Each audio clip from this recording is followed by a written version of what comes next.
माँ बेटी की कहानी।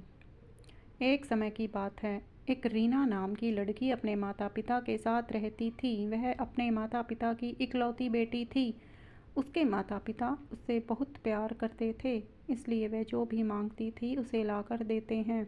उसके पिता इतने ज़्यादा पैसे नहीं कमा पाते थे, लेकिन फिर भी वह अपनी बेटी की हर इच्छा पूरी करते थे।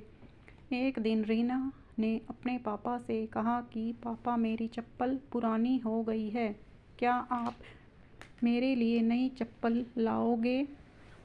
पिता ने अगले दिन नई चप्पल लाने का वादा किया। पिता अगले दिन नई चप्पल लेकर आए। रीना नई चप्पल देखकर बहुत खुश हुई और चप्पल पहनकर पूरे मोहल्ले में उछल कूद करती रही। शाम को वह घर आई और चप्पल उतार कर सो गई। अगली सुबह रीना चप्पल नहीं पहनती है और अपनी पुरानी चप्पल पहनकर खेलने चली जाती है। मम्मी से कहकर जाती है कि मम्मी, मुझे ये चप्पल पसंद नहीं है, मैं अपनी पुरानी चप्पल ही पहनूंगी। उसकी ये बात उसके पापा सुन लेते हैं।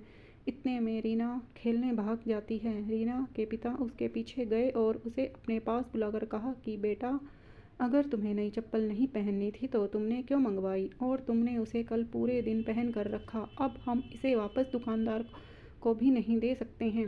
रीना कहती है कि पापा, मैंने यह चप्पल मम्मी के लिए मंगाई थी क्योंकि उनकी चप्पल टूट गई थी। वह खर्चे के डर से कभी नई चप्पल नहीं मांगती है, इसलिए मैंने चप्पल कल पूरे दिन पहन कर रखी ताकि मम्मी उसे वापस करने का न बोल सके।